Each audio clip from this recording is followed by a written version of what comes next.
due to the age of drivers, of the distractions themselves. And he refers to the cell phone law that California implemented last year. But it still targets drivers that are under 18 years old, stating that they cannot use communication devices while driving.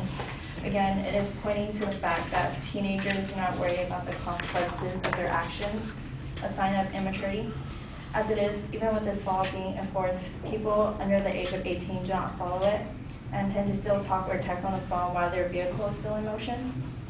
In a study done by the Pew Research Center, 26% of American teens of driving age say they have texted while driving, and 48% of all teens aged 12 to 17 say they've been a passenger while a driver has texted behind the wheel.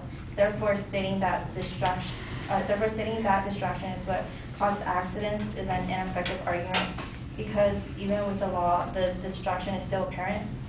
My opponent also points out that it is the car that the teenagers are forced to drive that increase their chance of accidents, because the cars are generally smaller or more basic and offer less protection to the driver.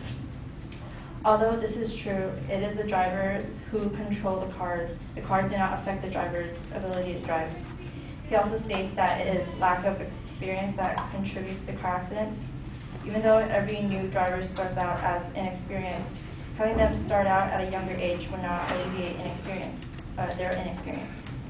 The Journal of Safety Research states that the fact that teenagers who are learning to drive can only gain experience to lower their crash risk by exposing themselves to crashes has been called the young driver paradox, because they must be exposed to the very conditions that make them risky in order to reduce the risk. So teaching teenagers early on that they will encounter accidents at whichever age, and then exposing them to the risk so that they are prepared for it, negating the purpose of trying to keep teenagers safe on the road. Another point that was presented was the issue of immaturity. While immaturity cannot be clearly defined at any age, studies have shown how the brain controls behavior during adolescence. In a study done by Cornell University and Caltech, the limbic system is a major contributor of poor judgment and impulsivity in the teen brain. Although the frontal lobe of the cortex weighs safe outcomes, the limbic system often wins out and results in higher risk-taking decisions.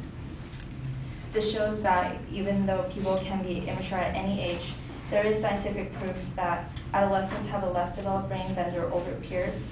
According to a case published by Orlando, West, and French, adolescent drivers tend to engage in numerous risky behaviors, including speeding, which has been found to significantly correlate with a greater risk for accidents.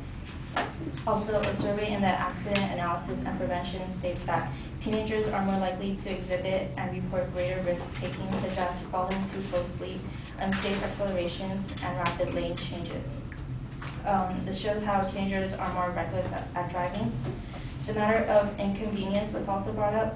Melanie Osley, CEO of Auto Safety Magnets, contemplated that there is no difference on the parents' part, that they would still be chauffeuring their teenagers for a couple more years, so that at least their child is still alive. It is a moot point that the inconvenience of waiting to drive is more important than driving at an early age. Raising the driving age would not be raising the age at which people die, because there is no guarantee that all new drivers will almost always die due to a car crash, but it would lower the chances of dying of a car accident, because people would be more cautious, as they would be biologically more mature.